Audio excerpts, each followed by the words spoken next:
Bonjour et merci de nous retrouver pour une nouvelle semaine en compagnie de Paul. Cette semaine, nous allons passer en revue les slogans de Paul. Vous les avez certainement entendus. Tout Israël sera sauvé, tout est permis mais tout n'est pas profitable, il n'y a plus ni juif ni grec. On les cite souvent, mais que veulent-ils dire exactement? Pour nous le dire, je suis heureux de recevoir Rosine Dupont-Roch, qui enseigne à la faculté de théologie de l'Institut catholique de Paris et qui est une spécialiste de Paul. Bonjour. Bonjour. Alors, on va les passer en revue, ces slogans. On les a choisis. On va commencer par un qui vient de la première épître aux Corinthiens.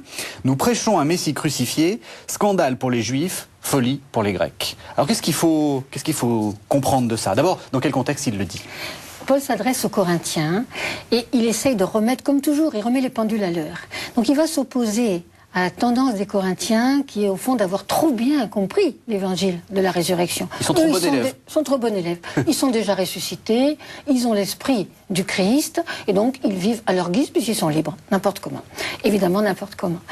Inversement, Paul a certainement le souvenir, et puis il y a d'autres façons de réagir, du monde des Galates, où au contraire, la réception de l'évangile de la liberté était difficile. On cherche des garanties, on veut des sécurités, et on se tournerait volontiers vers le monde juif, qui a des marques dans la chair. Voilà, la circoncision, si on pouvait vérifier qu'on est sauvé.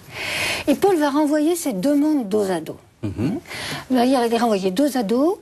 Il dit effectivement le salut proposé par Dieu n'est ni de l'ordre d'une sagesse, d'une philosophie, d'une puissance de réflexion intellectuelle. Donc là, il renvoie les Corinthiens d'un côté. Non, il n'est pas non plus de l'ordre d'une vérification dans les signes et dans la pratique d'un salut acquis. Il est effectivement un salut risqué. Nous prêchons un Messie crucifié. Le Christ que nous attendons, c'est celui qui a rejoint ce que tout le monde exclut et qui est allé, qui s'est laissé au fond mettre à mort et crucifié avec les brigands et les pauvres. Alors, ça c'est l'idée générale, voilà. Le détail. Donc nous prêchons, donc le nous c'est Paul, un Messie crucifié. Alors, le mot Messie, voilà, qu'est-ce qu'il veut dire par là? En hébreu l'équivalent du mot Christ en grec. Quand vous entendez Messie ou Christ, c'est la même chose. Il y a dans le monde juif une attente diffuse qui ressurgissait à certains moments, plus ou moins forte, d'un Messie, c'est-à-dire d'un envoyé de Dieu qui serait celui qui, au fond, préparerait la venue de Dieu lui-même, préparerait le règne. Et un bon nombre de Juifs attendaient ce Messie. Un certain nombre d'entre eux ont reconnu ce Messie dans Jésus crucifié et ressuscité.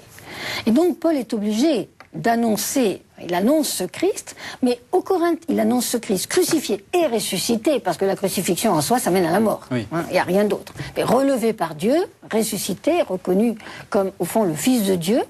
Et aux Corinthiens qui n'ont entendu que la deuxième partie du message, c'est le ressuscité, vous êtes des fils, vous avez l'esprit, il leur dit non, il est aussi passé par la croix. Donc, le scandale pour les Juifs, c'est le fait que le Messie soit crucifié. Voilà. Et la folie pour les Grecs?